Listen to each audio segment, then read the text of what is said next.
Progressive Democratic Party says Gibraltar should have the choice to remain within the EU, whatever the outcome of a UK referendum and whatever the package renegotiated by the UK. The PDP calls on the Gibraltar government to raise this issue with the British government and obtain assurances that intergovernmental talks will be set up to discuss the specific Gibraltar-related issues when the time comes. Jonathan Sacramento spoke to party leader Nick Cruz and asked him what the repercussions of a referendum are for Gibraltar.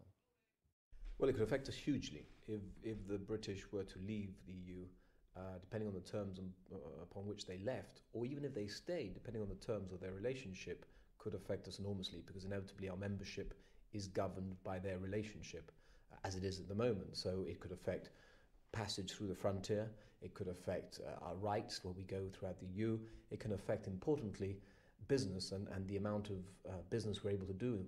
We've been selling ourselves, encouraged by the British government, on the basis that we're a gateway to Europe and we can passport insurance services, financial services. So if suddenly the UK aren't in the EU, we suddenly have a problem, because we no longer, unless it's negotiated, will benefit by those access to Europe rights. So, I mean, the ramifications are massive, quite apart from the fact that quite clearly we have our own representation in Europe, and we're entitled to a vote, I think, equally as anybody in the UK would be. And how do you see that panning out? Do you see Gibraltar forming part of a future referendum on membership of the EU?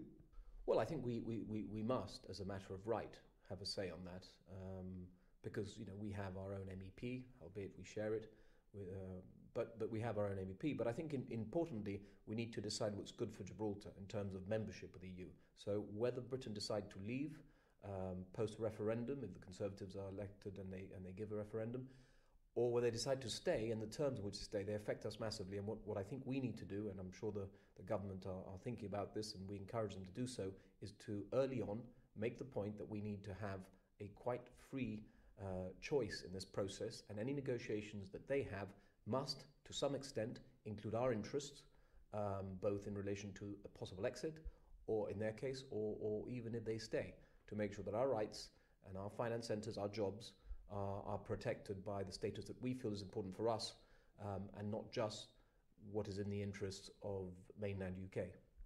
If you were in government today, how would you tackle the situation? Well, we would be engaging the government, the Foreign Office, and we'd be engaging representatives of Her Majesty's government in the UK and saying, what if scenarios? In other words, in the event of a referendum that goes in favour of a stay in, on what terms, and how those terms are going to affect Gibraltar, and quite the opposite in the event of them going out, and making sure that they understand that it is important that by accident or omission, as has happened in the past, and we're all familiar with these things, we don't get left out and find ourselves with a major issue in both access to market, access to European markets, and also people. So it's an important issue. So if I was in government today, if I was the Chief Minister today, I would be entering into discussion. There is no panic, but certainly we can use this time wisely to make sure that our position is absolutely secure. So when 2015 comes, and post that, if there is a referendum, we're well positioned to reassure people in Gibraltar that actually, whatever happens in the UK, our position is safe and also subject to our own personal vote.